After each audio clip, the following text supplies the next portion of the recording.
Hello everyone, कैसे हैं आप सब। आज के इस वीडियो में बहुत ही सरल तरीके से मैं आपको active and passive voice explain करने वाला हूं। आई होप कि आपको बहुत आसानी से समझ में आ जाएगा। पूरे पूरे जो इसके रूल्स होते हैं, रूल्स भी इसमें मेंशन करूंगा, रूल्स को एक्सप्लेन करूंगा और वो आपको स्क्रीन पर लिखे हुए भी दिखाई देंगे। तो चलिए शुरू करते हैं। ऊपर हेडिंग में आप देख सकते हैं एक्टिव एंड पैसिव वॉइस। सबसे पहले इन दोनों का मैं आपको शाब्दिक अर्थ जो होता है, लिटरल मीनिंग, वो बता दूं। एक्टिव का मतलब होता है सक्रिय और पैसिव जो है वो एक्टिव का अपोजिट होता है। तो हिंदी में सक्रिय का उल्टा क्या होता है? निष्क्रिय। अब ये दोनों जो शब्द है, एक्टिव मतलब सक्रिय और पैसिव मतलब निष्क्रिय, ये दोनों शब्द किसी सेंटेंस में सब्जेक्ट पर लागू होते हैं। अब बात आती है सब्जेक्ट क्या है। तो आपको ये जानना बहुत जरूरी है कि किसी भी सेंटेंस में तीन बहुत मेन चीजें होती हैं, एक सब्जेक्ट, एक वर्ब, एक ऑब्जेक्ट। तो अब देखते हैं कि ये तीनों चीजें क्या होती हैं। सबसे पहले बात करते हैं हम वर्ब की। आपको यहां पर नंबर 1 सेंटेंस दिख रहा होगा एक्टिव वॉइस का। इसमें लिखा है आई टीच इंग्लिश। इसका मतलब होता है मैं इंग्लिश पढ़ाता हूं। तो वर्ब का मतलब होता है कोई भी क्रिया या काम, ऐसा कोई भी काम या क्रिया जो किसी प्राणी के द्वारा किया जाता हो। तो ऐसी कोई सी भी क्रिया, मतलब अगर मैं कहूं कि टीच मतलब पढ़ाना, तो पढ़ाना एक क्रिया है। स्पीक माने बोलना, ये एक काम है, ये एक क्रिया है। राइट माने लिखना, रन माने दौड़ना, वॉक माने चलना, ठीक है। ईट मतलब खाना, लाफ माने हंसना। तो ये सभी एक प्रकार की क्रियाएं हैं। तो यहां पर आप देख सकते हैं आई टीच इंग्लिश में टीच, इसको मैं अंडरलाइन कर रहा हूं, ये वर्ब है। टीच मतलब पढ़ाना, ये एक वर्ब होती। अब सब्जेक्ट और ऑब्जेक्ट बहुत ध्यान रखिएगा, आप हमेशा याद रखिएगा इसको। वर्ब को जो करता है वो सब्जेक्ट होता है। तो यहां पर टीच का काम कौन कर रहा है? आई टीच इंग्लिश, ये पढ़ाने का काम आई कर रहा है, तो आई सब्जेक्ट हो गया।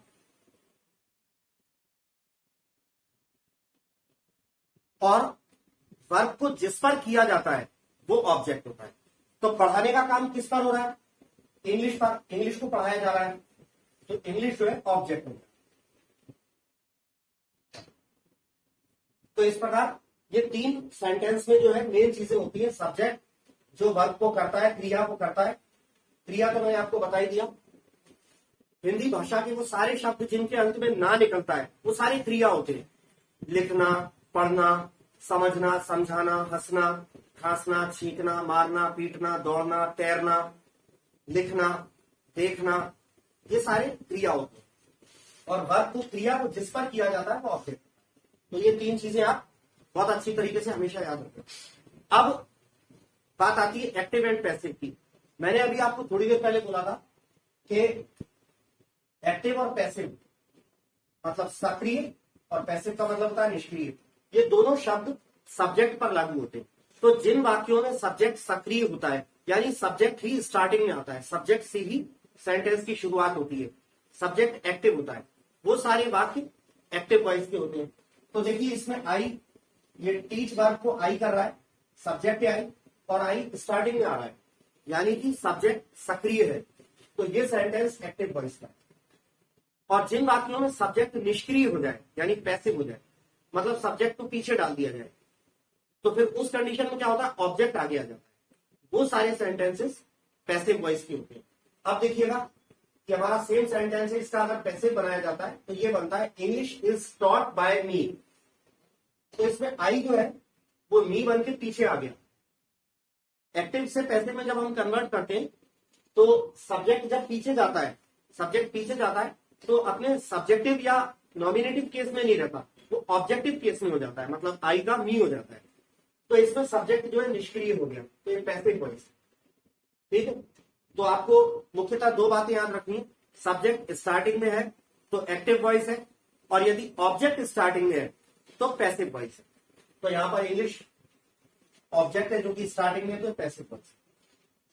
अब एक और आपके लिए जानकारी वाली बात ये बताना चाहूंगा कि कुछ सेंटेंसेस ऐसे होते हैं जिनमें ऑब्जेक्ट नहीं होता, सिर्फ सब्जेक्ट है और वर्ब है, सब्जेक्ट, हेल्पिंग वर्ब और वर्ब, ऑब्जेक्ट नहीं होता। जैसे यहां पर देखिए एग्जांपल नंबर 2 में मैंने लिखा है I am teaching. I am teaching का मतलब है मैं पढ़ा रहा हूं। तो इसके अंदर आई जो है वो सब्जेक्ट है क्योंकि ये पढ़ाने का काम कर रहा है, एम हेल्पिंग वर्ब है और टीचिंग ये वर्ब है। इस सेंटेंस में आप देख सकते हैं कोई ऑब्जेक्ट नहीं है। तो जिस सेंटेंस में ऑब्जेक्ट नहीं होता उसे पैसिव में चेंज नहीं किया जा सकता। क्यों नहीं किया जा सकता? क्योंकि पैसिव में आपने यहां पर देखा एग्जांपल नंबर 1 में पैसिव में ऑब्जेक्ट को स्टार्टिंग में लाना होता है और सेकंड नंबर एग्जांपल में ऑब्जेक्ट तो है ही नहीं। तो जब ऑब्जेक्ट नहीं है तो उसे पैसिव में चेंज नहीं किया जा सकता। सिमिलरली बिल्कुल ठीक इसी प्रकार जिन सेंटेंसेस में सब्जेक्ट नहीं होता उनको पैसिव से एक्टिव में नहीं चेंज किया जा सकता। जिस प्रकार हम एक्टिव से पैसिव में चेंज करते हैं ठीक उसी प्रकार सेंटेंस पैसिव से एक्टिव में भी चेंज हो जाता है। तो अगर किसी सेंटेंस में सब्जेक्ट नहीं है तो फिर उसको पैसिव से एक्टिव में चेंज नहीं किया जा सकता। अब ऐसे सेंटेंस जो है जिनमें सब्जेक्ट नहीं होता वो सिर्फ पैसिव की वाक्य रचना होते हैं। वो आमतौर पे व्यापारिक कार्यों के लिए प्रयोग किए जाते हैं।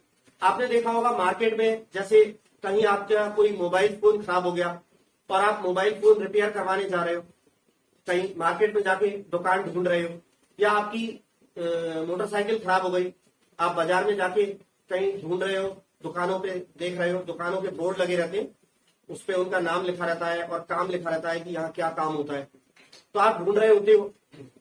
तो ऐसे व्यापारिक कामों में लोग बात सिर्फ पैसे की रचना यूज करते हैं।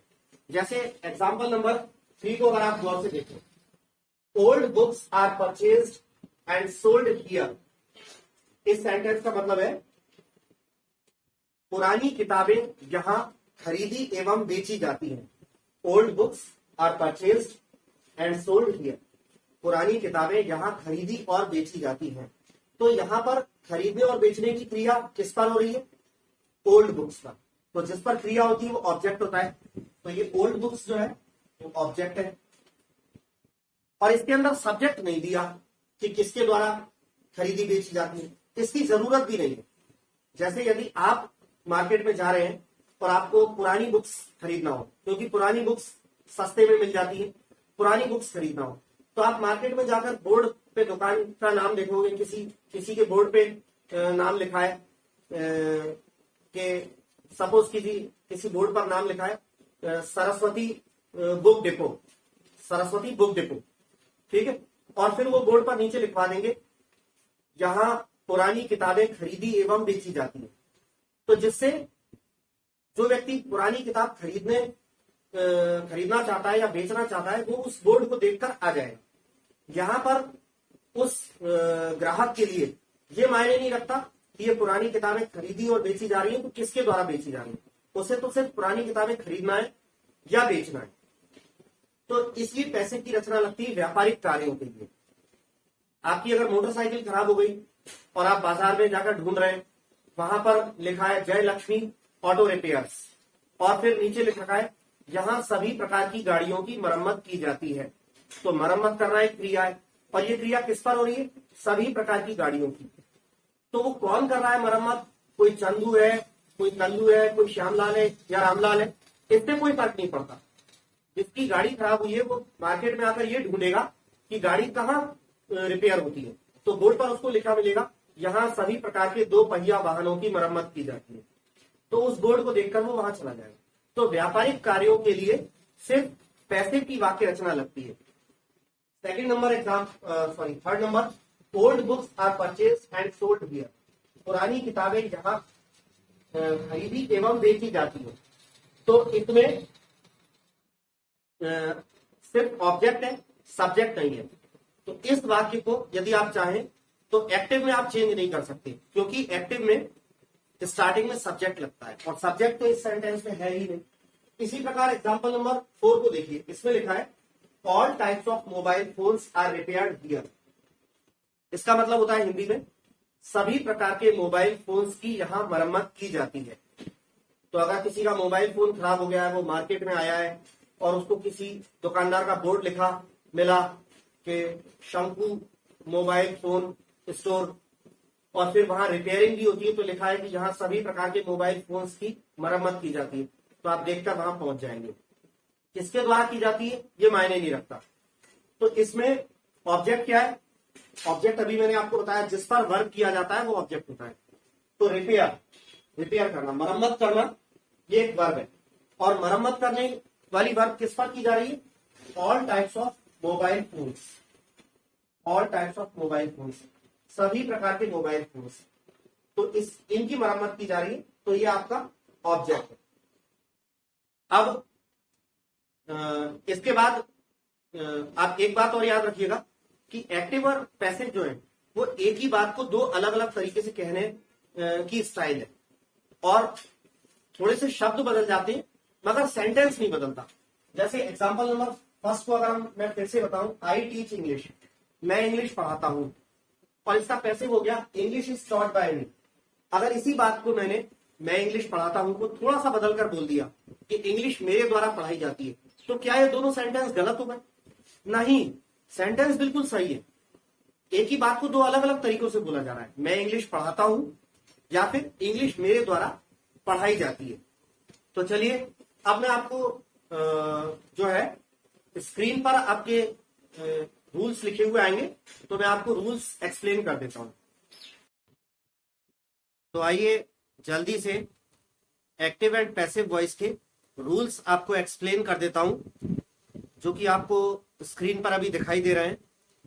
रूल नंबर 1, आप गौर से पढ़ते चलिएगा और चाहे तो आप उनको नोटबुक पे नोट करते चलिएगा। रूल नंबर 1 में कहते हैं एक्टिव वॉइस के, ये थोड़ा मैंने हिंदी और इंग्लिश मिक्स में लिखा हुआ है, टाइप किया हुआ है। एक्टिव वॉइस के I, we, you, he, she, it, they, name, common noun को पैसिव वॉइस में क्रमशः me, us, you, him, her, it, them, name, common noun में बदलते हैं। क्रमशः का मतलब है क्रम से, यानी रिस्पेक्टिवली, मतलब जिस क्रम से ये लिखे हैं। पहले आई लिखा है तो नीचे भी आप देख सकते हैं क्रमशः के नीचे आई को हम मी में बदल देंगे। एक्टिव वॉइस में अगर आई है तो पैसिव में मी में बदल जाएगा, वी है तो अस में बदल जाएगा, यू का यू ही रहता है, क्योंकि यू सब्जेक्टिव और ऑब्जेक्टिव दोनों केस में एक ही रहता है। तो इस तरीके से हम क्रम से बदल देंगे। कॉमन नाउन जो लिखा है, कॉमन नाउन का मतलब होता है वो शब्द जो एक ही कैटेगरी के कई सारे लोगों पर लागू हो जाए, जैसे boy, girl, teacher, man, woman, doctor, ये कॉमन नाउन है। तो एक्टिव वॉइस में अगर ये शब्द हैं I, we, you, he, she, it, they, name, common noun, तो उनको पैसिव में me, us, you, him, her, it, them, name, common noun में बदल देते हैं। मतलब नेम का नेम ही रहता है और कॉमन नाउन का कॉमन नाउन ही रहता है। अब आ जाते हैं रूल नंबर 2 पर।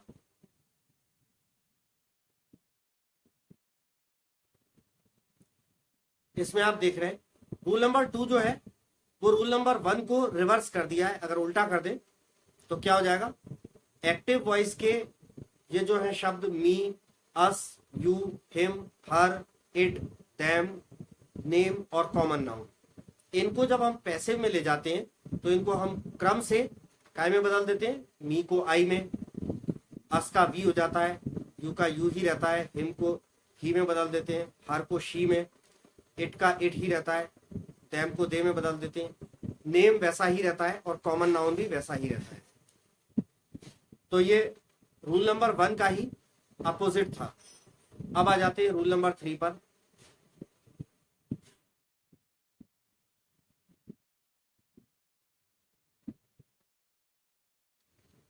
रूल नंबर 3 में आप देखें, यदि एक्टिव वॉइस में वर्ब के बाद कोई प्रेपोजिशन लगा हो, प्रेपोजिशन मतलब जैसे ब्रैकेट में लिखा है फॉर, एट, ऑन, इन आदि, ये यदि एक्टिव वॉइस में वर्ब के बाद कोई प्रेपोजिशन लगा हो, इसको हम इंग्लिश में प्रेपोजिशनल वर्ब्स भी कहते हैं। जैसे सपोज कीजिए एक वर्ब होती है पुट, PUT पुट का मतलब होता है रखना, लेकिन अगर पुट के बाद ऑन प्रेपोजिशन लग जाए, पुट ऑन, तो उसका मतलब हो जाता है पहनना।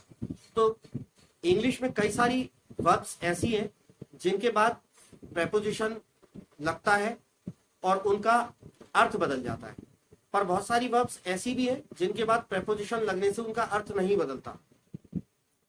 तो आपको ध्यान ये रखना है रूल नंबर 3 में, एक्टिव वॉइस में वर्ब के बाद यदि कोई भी प्रेपोजिशन हो, जैसे फॉर, एट, ऑन, इन, इस तरह की कोई भी हो, तो पैसिव वॉइस में भी उस वर्ब के बाद वही प्रेपोजिशन लगा रहता है, उसे हम हटाते नहीं है और उस प्रेपोजिशन के बाद बाय लगाते हैं। तो ये रूल आपको ध्यान रखना पड़ेगा, आप चाहे नोट करते चलिए। अब आते हैं रूल नंबर 4। पैसिव वॉइस में हमेशा वर्ब की थर्ड फॉर्म लगती है, यह आपको याद रखना होगा। किसी भी टेंस का सेंटेंस हो उसे पैसिव में कन्वर्ट करेंगे तो वर्ब की थर्ड फॉर्म लगेगी। अब आते हैं रूल नंबर 5। हु से शुरू होने वाले एक्टिव वॉइस के वाक्य जो हैं वो पैसिव में जब बनाए जाते हैं तो पैसिव में वो बाय हुम से शुरू होते हैं। जो भी सेंटेंस एक्टिव के हु से शुरू हो रहे हैं तो फिर पैसिव में वो बाय हुम से शुरू होंगे, पैसिव में बाय एंड में नहीं जाएगा। रूल नंबर 6 में आते हैं। पैसिव वॉइस में अधिकांश वर्ब्स के बाद बाय लगता है, परंतु निम्नलिखित वर्ब्स ऐसी हैं जिनके बाद बाय नहीं लगता बल्कि कुछ अन्य प्रेपोजिशंस लगते हैं। आप ये याद रखिएगा, ज्यादातर वर्ब्स मतलब 95% से भी ऊपर, लगभग कहें 98 या 99% वर्ब्स ऐसी है इंग्लिश में जिनमें पैसिव वॉइस में जिन वर्ब्स के बाद प्रेपोजिशन बाय लगता है। मगर ये जरूरी नहीं है कि हर वर्ब के बाद पैसिव वॉइस में बाय ही लगता हो, तो कुछ दूसरी वर्ब्स भी हैं जिनके बाद कोई और प्रेपोजिशंस लग सकते हैं। जैसे हम देखते हैं पैसिव में यदि नोन आता है, नो की थर्ड फॉर्म नोन, तो नोन के बाद टू लगता है प्रेपोजिशन। सेकंड हम देख रहे हैं प्लीज्ड मतलब खुश या प्रसन्न, डिसप्लीज्ड मतलब ना खुश या अप्रसन्न, सेटिस्फाइड मतलब संतुष्ट, इनके बाद विद लगता है। थर्ड है कंटेन्ड मतलब भरा हुआ होना या समाया हुआ होना, जैसे किसी ड्रम में पानी भरा हुआ हो, कंटेन्ड भरा हुआ होना। इंटरेस्टेड माने इच्छुक होना। इंक्लूडेड मतलब शामिल होना, जैसे अगर हम ये कहें कि कोई पाउडर का डिब्बा है, उसकी MRP के अंदर GST इंक्लूडेड है, GST शामिल है उसकी रकम के अंदर ही, तो इंक्लूडेड मतलब शामिल होना। Contained, interested, included. इन वर्ब्स के बाद पैसिव वॉइस में इन लगता है, प्रेपोजिशन इन। अगली है surprised, shocked, amazed, astonished, startled, astounded, डम्बफाउंडेड। ये सारी वर्ब्स जो हैं ये आश्चर्यचकित करने से संबंधित क्रियाएं हैं। ये एक दूसरे के सिमिलर मीनिंग्स हैं, एक दूसरे के सिनोनिम्स हैं। मतलब सरप्राइज्ड, शॉक्ड, इन सब का अर्थ होता है चकित, आश्चर्यचकित, हैरान, हक्का बक्का, भौचक्का, हतप्रभ, ये सारे एक दूसरे के पर्यायवाची हैं। तो इनके बाद, इन सारी वर्ब्स के बाद एट लगता है। अगला रूल आप ध्यान रखिएगा, रूल नंबर 7 है हमारा पीपुल वन। ये पहले कुछ वर्ड्स लिखे हुए, पहले मैं इनको पढ़ दे रहा हूं और उसके बाद एक्सप्लेन करूंगा कि ये क्यों लिखे। पीपुल वन, वन का मतलब यहां पर एक से नहीं है, वन मतलब समवन। वन का मतलब समवन या समबडी भी होता है, मतलब कोई या किसी, indefinite pronoun. People one, someone, somebody, anyone, anybody, no one, nobody, everyone, everybody, something, anything, nothing, everything, no, none, all. अब इसके बाद आगे लिखा हुआ है यदि ये शब्द एक्टिव वॉइस में सब्जेक्ट के रूप में लगे हों तो फिर पैसिव में बाय और इन शब्दों को हम नहीं लगाते हैं, इनको हम हटा देते हैं। जैसे मैं आपको एक छोटा सा उदाहरण दूं, एक सेंटेंस बोलता हूं आई टीच इंग्लिश, मतलब मैं इंग्लिश पढ़ाता हूं, तो इसका पैसिव होगा इंग्लिश इज टॉट बाय मी। तो बाय और सब्जेक्ट को मैं आई को पीछे मी बनाकर ले आया, बाय मी। लेकिन यदि ये शब्द जो आपको स्क्रीन पर दिख रहे हैं, पीपल, वन, समवन, समबडी, ये वाले शब्द एक्टिव वॉइस में सब्जेक्ट के रूप में हो, तो फिर पैसिव में बाय और इन शब्दों को नहीं लगाते हैं, बिल्कुल हटा देते हैं। रूल नंबर 8 है, एक्टिव वॉइस का वाक्य जिस टेंस में होता है, पैसिव का सेंटेंस जो है वो भी उसी टेंस में रहता है। और रूल नंबर 9 है, एक्टिव वॉइस का वाक्य जिस रूप में हो उसका पैसिव भी उसी रूप में रहता है। अर्थात यदि हमारा सेंटेंस असर्टिव है तो पैसिव वॉइस भी असर्टिव ही रहेगा। यदि आपका सेंटेंस इंटेरोगेटिव है तो पैसिव भी इंटेरोगेटिव ही रहेगा, ये कहने का मतलब। तो फ्रेंड्स, ये एक्टिव और पैसिव वॉइस के रूल्स थे, आप इन्हें हमेशा याद रखिएगा। और अब आइए, अब हम इनके एग्जांपल्स शुरू करते हैं। चलिए अब अपन आ जाते हैं सीधे एग्जांपल्स पर। रूल्स आपने अच्छी तरीके से समझ लिए। अब हम वन बाय वन सभी टेंसेस के हम एग्जांपल्स एक एक दो दो करते चलते हैं। सबसे पहला टेंस आता है प्रेजेंट इंडेफिनिट टेंस। आप इसको कैसे पहचानते हैं? अच्छा, यहां पर एक बात और कहना चाहूंगा, एक्टिव एंड पैसिव वॉइस के लिए या ग्रामर के और कोई भी जो टॉपिक्स हैं, डायरेक्ट इनडायरेक्ट नरेशन वगैरह, इन सब के लिए आपको टेंस पर बहुत अच्छा कमांड होना जरूरी है। तो मेरी आपसे ये रिक्वेस्ट है कि आप टेंस को बहुत अच्छी तरीके से प्रैक्टिस करके उसको आप टेंस पर अपना अच्छा कमांड लाइए। तो सबसे पहला टेंस होता है प्रेजेंट इंडेफिनिट टेंस। हम इसको कैसे पहचानते हैं? वर्ब की फर्स्ट फॉर्म होती है सिंगुलर सब्जेक्ट होने पर, ही, शी, इट, सिंगुलर सब्जेक्ट होने पर वर्ब की फर्स्ट फॉर्म में एस या ईएस लगता है। और आई, वी, यू, दे या प्लूरल सब्जेक्ट्स होने पर वर्ब में एस या ईएस नहीं लगता। तो ये प्रेजेंट इंडेफिनिट टेंस होता है। तो जैसा कि आप एग्जांपल नंबर 1 में देख सकते हैं, बोर्ड पर लिखा है people speak English in America. अब यहां पर वर्ब क्या है? स्पीक। स्पीक माने बोलना। मैंने इसको अंडरलाइन करके इसके नीचे वी लिखा है, मतलब ये वर्ब है।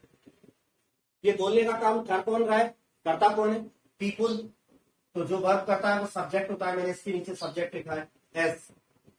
और वर्ब किस पर कर रहे हैं? ये पीपुल जो है स्पीक कर रहे हैं।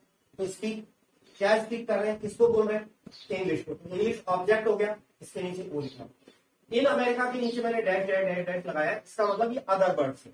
अब आप एक बात याद रखिएगा, अदर बर्ड्स जो होते हैं वो एक्टिव में भी सेंटेंस के एंड में लिखे जाते हैं और पैसिव वॉइस में भी बिल्कुल एंड में लिखे जाते हैं। अच्छा, रूल्स में आपने ये समझ लिया कि सब्जेक्ट की जगह पर यदि पीपुल होगा, या यहां पर देख सकते हैं एग्जांपल नंबर 3 में समवन, तो फिर पैसिव वॉइस में पीछे की तरफ by people, by someone, by somebody नहीं लिखते।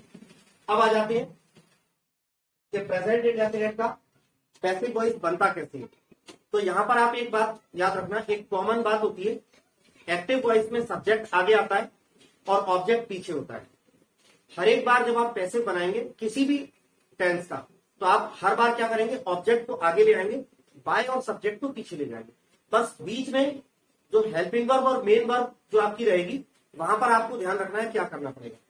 तो यहां पर लिखा है ब्रैकेट में, आप बोर्ड के इस कॉर्नर पर देख सकते हैं, प्रेजेंट इंडेफिनिट के पैसिव वॉइस की वाक्य रचना कैसी होती है। ऑब्जेक्ट तो आप आगे ले ही आएंगे, उसके बाद इस एमआर में से कोई एक हेल्पिंग वर्ब रहेगी, प्लस वर्ब की थर्ड फॉर्म रहेगी, और लास्ट में बाय प्लस सब्जेक्ट रहेगा। एक और बात याद रखिएगा, एक्टिव वॉइस में हेल्पिंग वर्ब जो है वो सब्जेक्ट के अकॉर्डिंग लगती है, मतलब सब्जेक्ट सिंगुलर है या प्लूरल है, उसके अकॉर्डिंग हेल्पिंग वर्ब लगती है एक्टिव वॉइस में, सब्जेक्ट के अकॉर्डिंग। मगर पैसिव वॉइस में हेल्पिंग वर्ब जो है वो ऑब्जेक्ट के अकॉर्डिंग लगती है।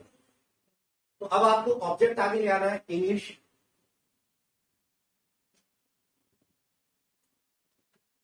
इंग्लिश चूंकि एक सब्जेक्ट का नाम है और सिंगुलर है, तो इसके लिए हेल्पिंग वर्ब इज लगेगी। इंग्लिश इज एमआर, देखिए आप इज एमआर में से इज लिया है। फिर वर्ब की थर्ड फॉर्म, स्पीक की third form spoken, English is spoken in America. America यहाँ जगह का है, स्पेस का है, मैं यहां लिख दे रहा हूं।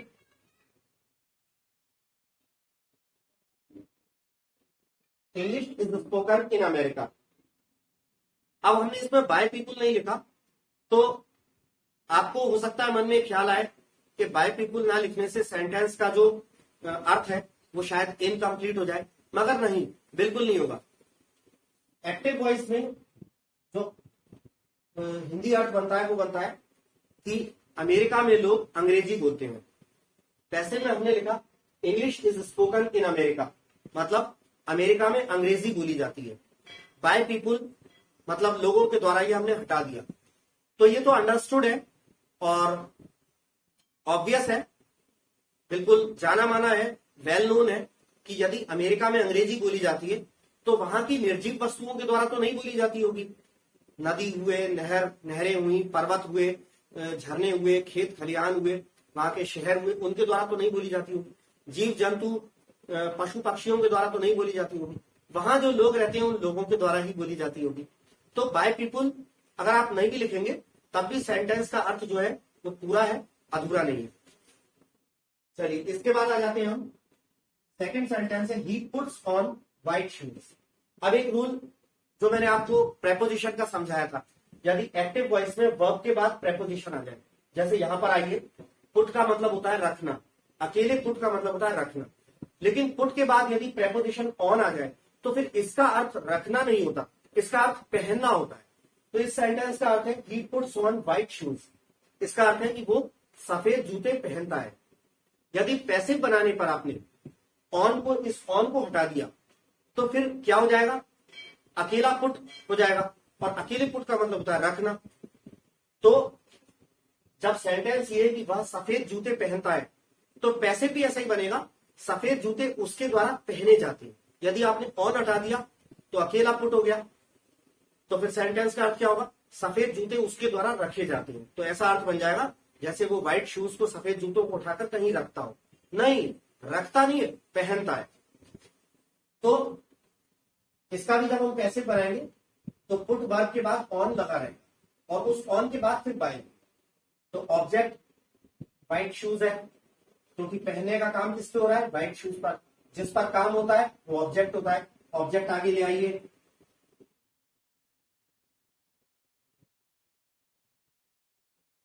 White shoes.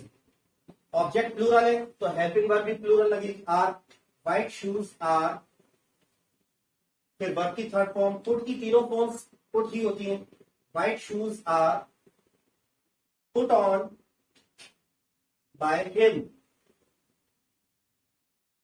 Bye him. He जब पीछे जाता है तो हिम हो जाता है, तो बाय और हिम आ गए। तो इस तरह ये प्रेजेंट इंडेफिनिट का पैसिव वॉइस हो गया। इसके बाद आते हैं प्रेजेंट कंटिन्यूअस टेंस। आप कैसे पहचानेंगे प्रेजेंट कंटिन्यूअस टेंस को, helping verb is am are के साथ वर्ब में आईएनजी अगर देख रहे हैं तो प्रेजेंट कंटिन्यूअस टेंस। जैसे यहां पर है समवन इज कॉलिंग, मैंने इस कॉलिंग को अंडरलाइन किया है।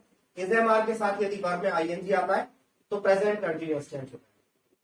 पैसिव कैसे बनता है, यहां पर वाक्य रचना लिखिए, वो कॉमन बात मैं दोबारा से उसको आपको बता देता हूं। ऑब्जेक्ट आपको पैसिव में जब बना रहे हैं तो ऑब्जेक्ट आगे ले जाना है, बाय और सब्जेक्ट पीछे ले जाना है, बीच में केवल हेल्पिंग वर्ब और मेन वर्ब होनी है। तो प्रेजेंट कंटिन्यूअस का पैसिव कैसे बनेगा, helping verb is am are में से ही कोई हम एक लेंगे, फिर बीइंग लेंगे, क्योंकि कंटिन्यूअस टेंस है तो कंटिन्यूअस टेंस में आईएनजी लगता है, लेकिन आईएनजी हम वर्ब में नहीं लगा पाएंगे क्योंकि वर्ब की तो हमेशा थर्ड फॉर्म लगती है पैसिव में। तो helping verb is am are में से कोई एक, फिर बीइंग, फिर वर्ब की थर्ड फॉर्म। तो अब हम इसका पैसिव बनाए तो डू, ऑब्जेक्ट के आगे ले आइए। अब देखिएगा समवन जो है, समवन सिंगुलर होता है। तो मैंने आपको अभी थोड़ी देर पहले कहा था कि हेल्पिंग वर्ब की जहां तक बात आती है, एक्टिव वॉइस में सब्जेक्ट के अकॉर्डिंग लगती है, मगर पैसिव वॉइस में ऑब्जेक्ट के अकॉर्डिंग लगती है। समवन सिंगुलर है तो उसके साथ इज आया है, मगर यू के साथ प्लूरल हेल्पिंग वर्ब लगती है, तो यू आर हो जाएगा। यू आर बीइंग, कॉल की third form called, you are being called.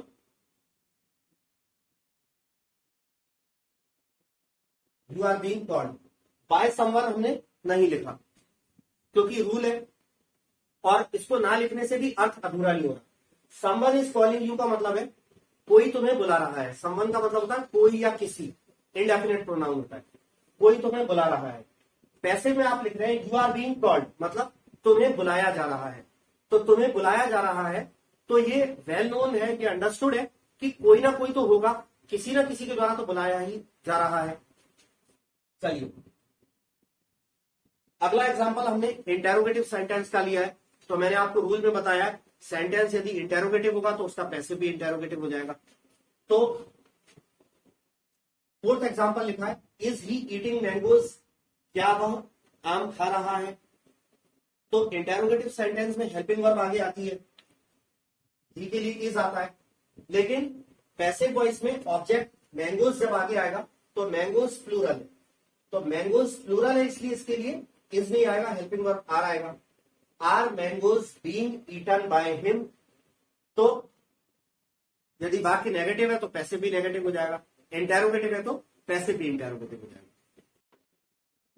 अब इसके बाद अगला टेंस जो है वो होता है प्रेजेंट परफेक्ट टेंस। तो उसकी पहचान क्या होती है, जब भी आप हैज या हैव के साथ वर्ब की थर्ड फॉर्म देखें तो वो प्रेजेंट परफेक्ट टेंस होता है। जैसे एग्जांपल नंबर 5 में they have broken some chairs. इसका पैसिव कैसे बनता है, यहां लिखा हुआ है हेल्पिंग वर्ब हैज या हैव में से कोई एक ही रहेगा, उसके बाद बीन लग जाएगा और वर्ब की थर्ड फॉर्म। ठीक, हैज हमारा जो है वो ही शी इट और सिंगुलर सब्जेक्ट्स के लिए लगता है। हैव जो है आई वी यू दे और प्लूरल सब्जेक्ट्स के लिए लगता है। वो बात आप बार बार याद रखिएगा, मैं बार बार बोलने की आदत है मेरी कि एक्टिव वॉइस में हेल्पिंग वर्ब सब्जेक्ट के अकॉर्डिंग लगती है, सब्जेक्ट सिंगुलर है कि प्लूरल है उसके अकॉर्डिंग लगती है, मगर पैसिव में ऑब्जेक्ट के अकॉर्डिंग लगती है। तो यदि एक्टिव वॉइस में हैज दिया हुआ है तो जरूरी नहीं कि पैसिव में भी हैज ही आएगा, हो सकता है कि ऑब्जेक्ट प्लूरल हो तो हैव हो जाए। तो इस तरह से आप याद रखिएगा। तो फिफ्थ एग्जांपल है they have broken some chairs. They subject है, have helping verb, broken verb और सम चेयर्स ये ऑब्जेक्ट है। तो आप ऑब्जेक्ट को आगे ले आए, सम चेयर्स। सम चेयर्स चूंकि प्लूरल है तो प्लूरल के साथ हैव आता है। Some chairs have been broken by them. ठीक, इसके बाद अगला नेक्स्ट जो टेंस आता है वो होता है प्रेजेंट परफेक्ट कंटिन्यूअस टेंस। इसकी पहचान क्या है दोस्तों, तो आप याद रखिएगा हेल्पिंग वर्ब हैज हैव के साथ बीन आ जाए, has been have been plus verb में आईएनजी आ जाए और लास्ट में सिंस या फॉर के साथ टाइम भी दिया हो तो प्रेजेंट परफेक्ट कंटिन्यूअस टेंस होता है। इसका पैसिव कैसे बनता है, पैसिव की वाक्य रचना यहाँ पर एग्जांपल नंबर 6 के नीचे लिखिए। हेल्पिंग वर्ब वही हैज या हैव में से कोई एक रहेगी, बीन के बाद बीइंग भी आ जाएगा। बीन इसलिए आ जाएगा क्योंकि परफेक्ट टेंस है, तो परफेक्ट टेंस में थर्ड फॉर्म आती है। और बीइंग क्योंकि कंटिन्यूअस भी है, परफेक्ट के साथ ये कंटिन्यूअस भी है, तो has have plus been being और वर्ब की थर्ड फॉर्म B3 लिखा है मतलब वर्ब की थर्ड फॉर्म। तो एग्जांपल है हमारा example number 6 I have been teaching English since 2005। तो इसका पैसिव कैसे बनेगा, ऑब्जेक्ट इंग्लिश है, इंग्लिश को उठाकर हम आगे ले आए, इंग्लिश हैज बीन, इंग्लिश के साथ हैव नहीं आता हैज आता है। English has been being taught by me since 2005। Since 2005 जो है वो अदर वर्ड्स है, तो मैंने आपको बताया था अदर वर्ड्स एक्टिव और पैसिव दोनों में ही एंड में लिखे जाते हैं। इसके बाद नेक्स्ट टेंस जो है वो होता है पास्ट इंडेफिनिट। तो पास्ट इंडेफिनिट की क्या पहचान है, दो चीजें आप याद रखिएगा। अफर्मेटिव सेंटेंसेस में वर्ब की सेकंड फॉर्म होती है, पास्ट इंडेफिनिट के अफर्मेटिव में वर्ब की सेकंड फॉर्म होती है, परंतु नेगेटिव और इंटेरोगेटिव सेंटेंसेस में हेल्पिंग वर्ब डिड आ जाती है और डिड के साथ वर्ब की फर्स्ट फॉर्म रहती है। तो 7th नंबर एग्जांपल में हमने लिखा है नोबडी हेल्प्ड मी, ये अंडरलाइन किया, हेल्प्ड वर्ब की सेकंड फॉर्म है, नोबडी हेल्प्ड मी। इसका पैसिव कैसे बनता है पास्ट इंडेफिनिट का, हेल्पिंग वर्ब वाज या वर में से कोई एक रहता है, वर्ब की थर्ड फॉर्म में। अब इस सेंटेंस को गौर कीजिएगा, नोबडी हेल्प्ड मी, ये नोबडी या नोबडी लगा देने से सेंटेंस नेगेटिव हो जाता है। तो जब सेंटेंस नेगेटिव हो गया तो उसका पैसिव भी नेगेटिव बनेगा। हालांकि वो रूल में आपने पढ़ा है समवन, समबडी, नोवन, नोबडी यदि सब्जेक्ट की जगह पे आते हैं तो by someone, by no one, by nobody passive में नहीं लगाते। मगर नोवन या नोबडी लगने से सेंटेंस तो नेगेटिव हो रहा है, तो जब सेंटेंस नेगेटिव है तो पैसिव भी नेगेटिव बनेगा। तो उसका पैसिव कैसे हो जाएगा, I was not helped, I was not helped. इसके बाद पास्ट इंडेफिनिट का ही हम एक इंटरोगेटिव सेंटेंस ले रहे हैं 8th नंबर पे। जैसा कि मैंने आपको बताया कि डिड के साथ वर्ब की फर्स्ट फॉर्म आ जाएगी। डिड यू कॉल हिम, क्या तुमने उसे बुलाया। तो हिंदी में भी इसका पैसिव कैसे हो जाएगा, क्या उसे तुम्हारे द्वारा बुलाया गया। तो पैसिव भी इंटरोगेटिव बनेगा। इंटरोगेटिव के लिए क्या होता है, हेल्पिंग वर्ब को आगे रखना पड़ता है, तो हमने वॉज को आगे रखा है। Was he called by you, तो ये हमारा पास्ट इंडेफिनिट टेंस हुआ। तो अगला टेंस आता है उसके बाद पास्ट कंटिन्यूअस टेंस। इसकी पहचान होती है हेल्पिंग वर्ब वॉज या वर्ब के साथ वर्ब में आईएनजी आता है। इसका पैसिव कैसे बनता है, यहां पर आप देख सकते हैं बोर्ड में, हेल्पिंग वर्ब वही रहेगी वॉज या वर्ब, इसके साथ आ जाएगा बीइंग प्लस बी3, बी3 मतलब वर्ब की थर्ड फॉर्म। तो ऑब्जेक्ट आगे ले आए, सॉरी यहां पर एक बात आपको बताना चाहूंगा, ये एग्जाम्पल नंबर 9 हु से शुरू हो रहा है।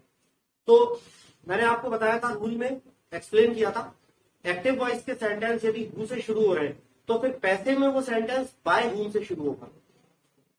तो बाय हुम हम आगे ले आए, बाय हुम, और हेल्पिंग वर्ब वर्ब आएगी, क्योंकि इंटरोगेटिव है तो इंटरोगेटिव में हेल्पिंग वर्ब जो है आगे आती है।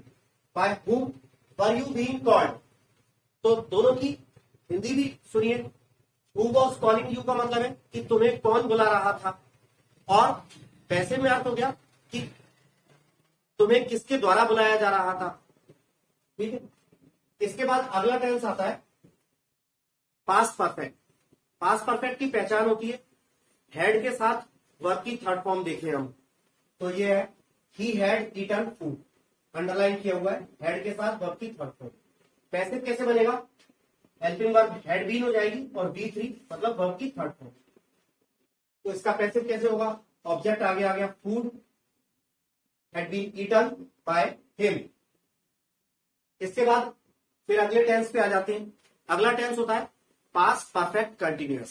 पास्ट परफेक्ट कंटिन्यूअस की पहचान क्या है, एग्जाम्पल नंबर 11 में आप देख सकते हैं। पास्ट परफेक्ट कंटिन्यूअस की पहचान होती है हैड बीन के साथ वर्ब में आईएनजी आता है और लास्ट में सिंस या फॉर के साथ टाइम दिया होता है, तो यहाँ फॉर 2 आवर्स दिए हुए। इसका पैसिव कैसे बनेगा, यहां पर आप देख सकते हैं हेल्पिंग वर्ब हैड बीन तो रहेगा ही, हैड बीन बीइंग प्लस बी3 वर्ब की थर्ड फॉर्म। ठीक है, और यहां पर फॉर 2 आवर्स जो है अदर वर्ड्स है, तो अदर वर्ड्स पैसिव में भी एंड में ही लिखे जाएंगे। तो इसका पैसिव कैसे बन जाएगा, ऑब्जेक्ट आप आगे ले आइए, food had been being cooked by her for 2 hours. ठीक है, इसके बाद अगला टेंस होता है हमारा फ्यूचर इंडेफिनिट। फ्यूचर इंडेफिनिट की पहचान कैसे होती है, विल के साथ वर्ब की फर्स्ट फॉर्म आती है। पहले क्या होता था, विल के साथ शैल भी होता था, विल शैल प्लस वर्ब की फर्स्ट फॉर्म। लेकिन आजकल जो है मॉडर्न इंग्लिश में, आधुनिक समय की इंग्लिश में, अमेरिका में भी, इंग्लैंड में भी, ब्रिटिश इंग्लिश और अमेरिकन इंग्लिश दोनों में ही शैल का प्रयोग नहीं किया जाता। फ्यूचर के टेंसेस में सभी पर्सन के साथ, first person I we, second person you, third person he she it they, सबके साथ विल जो है वो चल जाता है। तो फ्यूचर इंडेफिनिट टेंस से हमारा अगला, उसकी पहचान होती है विल के साथ वर्ब की फर्स्ट फॉर्म आती है। तो सेंटेंस हमारा लिखा है हु विल डू दिस, और याद रखिएगा सेंटेंस हु से शुरू हो रहा है तो उसका पैसिव बाय हुम से शुरू होगा। ठीक है, हु विल डू दिस।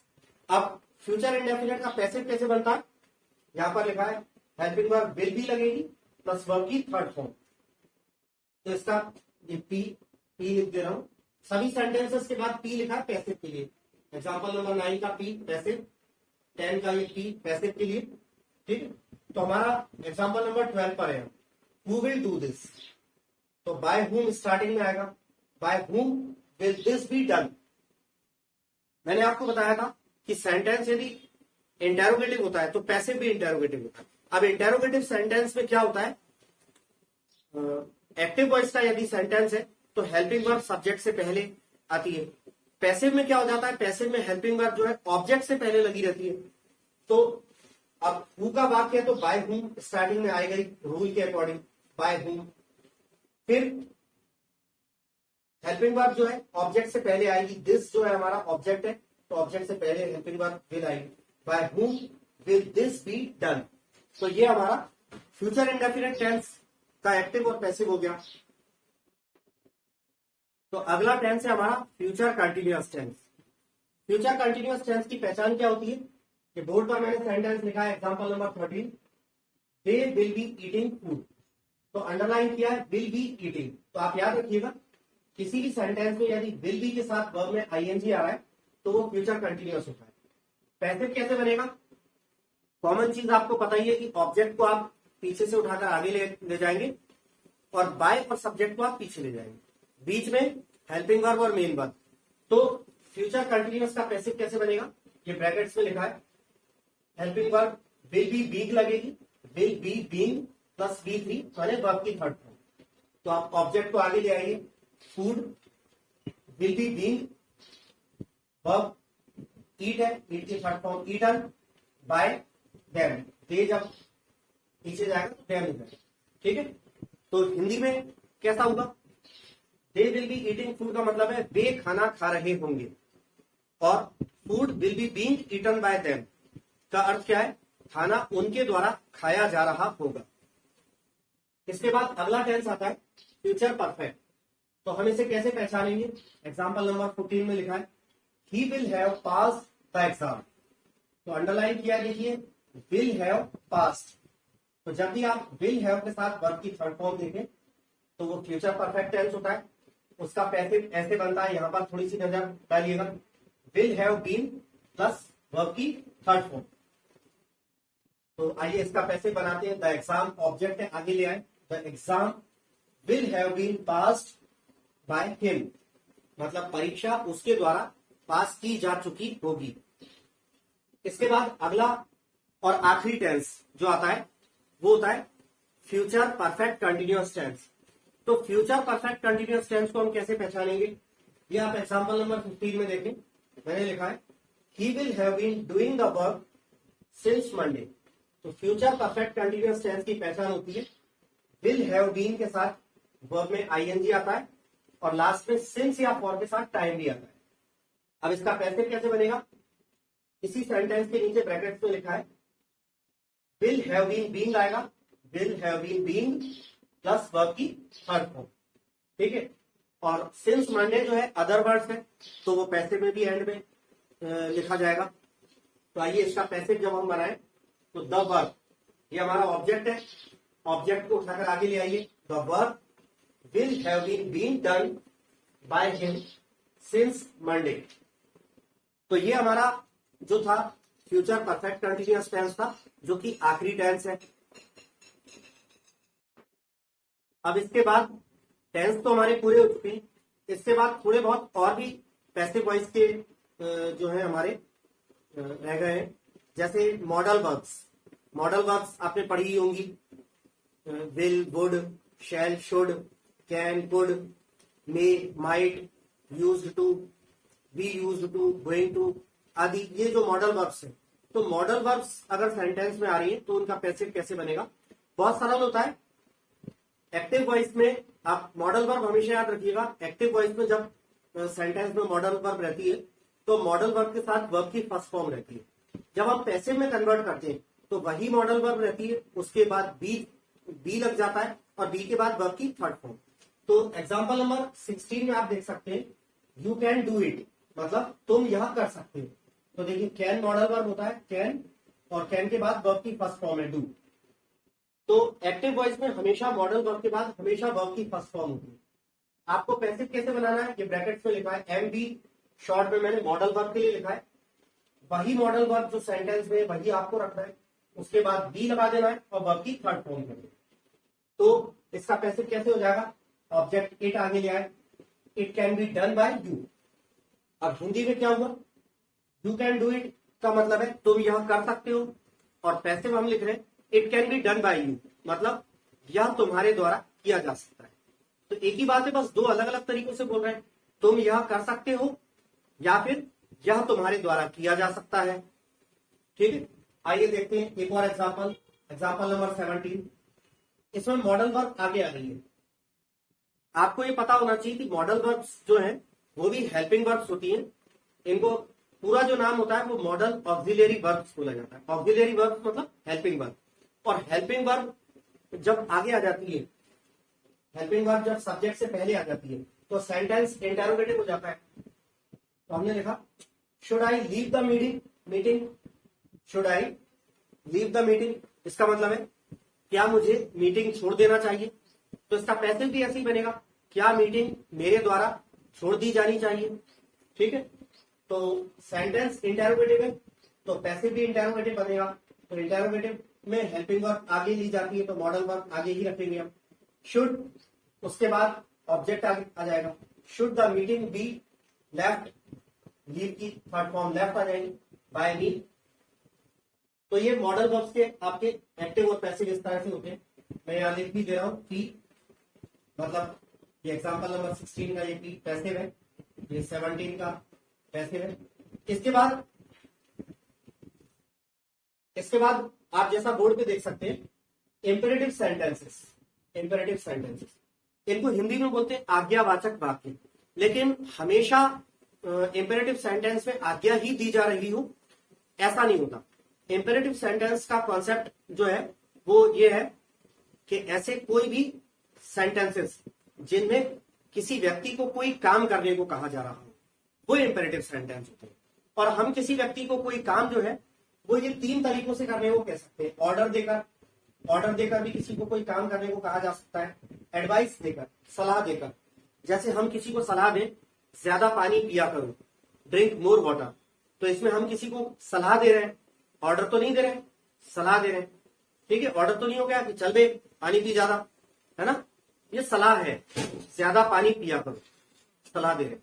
मगर कुछ काम करने को कह रहे हैं, इसमें उस व्यक्ति को पानी पीना पड़ेगा ज्यादा। रिक्वेस्ट करके भी हम किसी को कुछ करने को कह सकते हैं।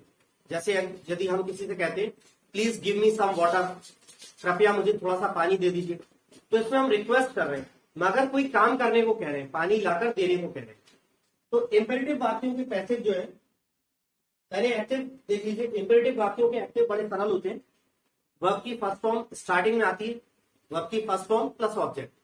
जैसे ओपन द डोर, दरवाजा खोलो, इसमें ऑर्डर दिया जा रहा है। तो इसके पैसिव जो है दो तरीकों से बनते हैं। एक पैसिव तो ये बनता है, ये वाक्य रच रहा है, स्टार्टिंग में लेट आ जाता है, लेट के बाद ऑब्जेक्ट आ जाता है, फिर बी आ जाता है और वर्ब की थर्ड फॉर्म आ जाता है। तो इस वाक्य रचना के हिसाब से पैसिव कैसे बनेगा, लेट, फिर द डोर, ऑब्जेक्ट है तो ऑब्जेक्ट आ गया let the door, be, open की थर्ड फॉर्म ओपन। तो एक्टिव है ओपन द डोर और पैसिव हो गया let the door be open. इस वाक्य रचना के हिसाब से लेट, फिर ऑब्जेक्ट आ गया द डोर, फिर ये बी लग गया बी और वर्ब की थर्ड फॉर्म, ओपन की third form open, late the door be open. लेकिन इससे भी ज्यादा सरल एक वाक्य रचना मैं आपको बता दे रहा हूं। इंपेरेटिव में आप याद रखिएगा तीन चीजें होती हैं, ऑर्डर, एडवाइस, रिक्वेस्ट। वो सेंटेंस देखकर आपको समझ में आ जाता है कि किस सेंटेंस में व्यक्ति को आदेश दिया जा रहा है, ऑर्डर दिया जा रहा है, किसमें किसी को सलाह दी जा रही है या किसमें किसी व्यक्ति से रिक्वेस्ट की जा रही है। ये हमको सेंटेंस देख के बहुत अच्छी तरह से समझ में आता है। अगर मैं कहूं please give me some water तो ये रिक्वेस्ट है, समझ में आ रहा है। यदि मैं कहूं किसी से कि eat less sugar and salt, कम शक्कर और नमक खाया करो, तो ये सलाह दे रहा हूं मैं, समझ में आ रही है। या किसी से कहें get out of the room, कमरे से निकल जाओ, तो ये ऑर्डर है, ये स्पष्ट समझ में आ रहा है। तो आपको क्या करना है इस कंडीशन में, एक बहुत सरल वाक्य रचना बता रहा हूं, इंपेरेटिव वाक्यों को पैसिव में बदलने की। क्वेश्चन में जो सेंटेंस दिया है उसको हम बिल्कुल एज इट इज रखेंगे, उसमें कोई चेंज नहीं करेंगे, बस उससे आगे हम चार शब्द जोड़ देंगे। वो चार शब्द कौन से, यू आर ऑर्डर्ड टू।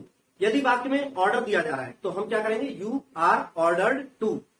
यदि वाक्य में सलाह दी जा रही है तो हम क्या करेंगे, यू आर एडवाइज्ड टू, ये 4 शब्द जोड़ देंगे सेंटेंस।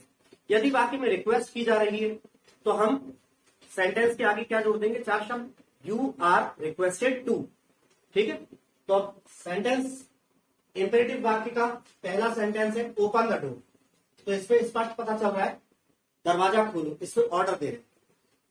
तो पहला तो लेट से मैंने आपको बता दिया लेट से कैसे बनेगा। इसके अलावा एक और इसका पैसिव आप देख सकते हैं। तो दूसरी वाक्य रचना बहुत सरल है। इसमें क्या मैंने आपको बताया कि जो ओरिजिनल सेंटेंस है वो वैसा का वैसा एज इट इज रखा रहेगा, ओपन द डोर, बस इसके पहले 4 शब्द जुड़ जाएंगे।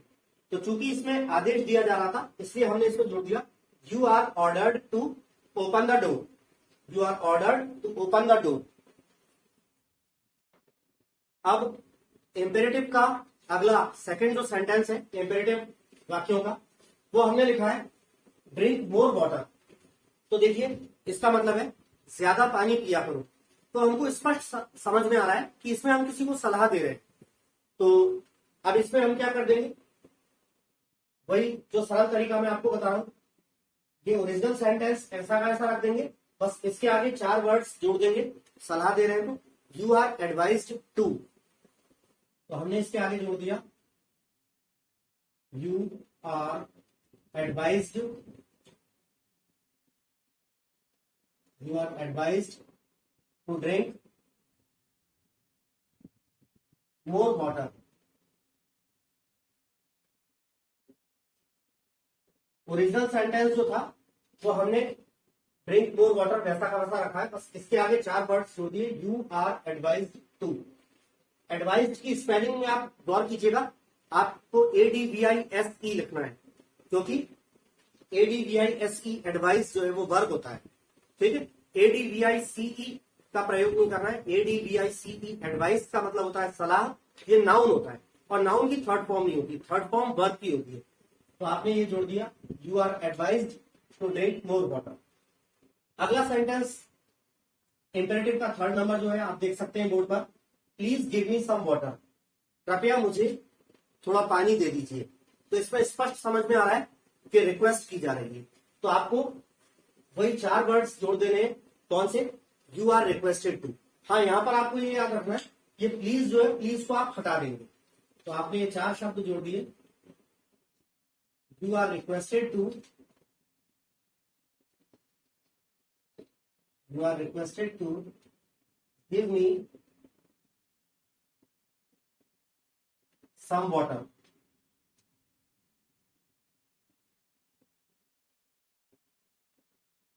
अब इंपेरेटिव का एक लास्ट सेंटेंस आ गया 4th number, don't pluck the flowers, फूल मत तोड़। अब आप ये भी याद रखिएगा, अभी तक हमने इंपेरेटिव के जो 3 सेंटेंसेस किए वो तीनों पॉजिटिव सेंटेंसेस थे। अब अगर कोई नेगेटिव सेंटेंस आ गया तो इंपेरेटिव का जब नेगेटिव सेंटेंस आता है तो उसके आगे स्टार्टिंग में डोंट लगा होता है, डोंट प्लग द फ्लावर्स, फूल मत तोड़।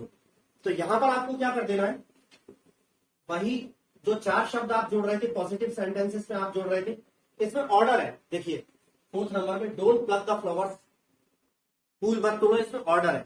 तो आप पहले ऑर्डर में क्या करते रहते, यू आर ऑर्डर्ड टू। ठीक है, अब ये नेगेटिव वाक्य तो आप इसमें क्या कर देंगे, you are ordered not to, to के बजाय नॉट टू लगा देंगे, you are ordered not to. तो आपने कहा यू आर ऑर्डर्ड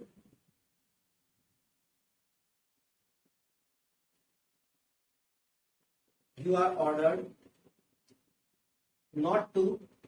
अब देखिए नॉट आ चुका है, नॉट टू आ चुका है, तो फिर ये डोंट की जरूरत नहीं है, डोंट हट जाए। You are ordered not to plug the flowers,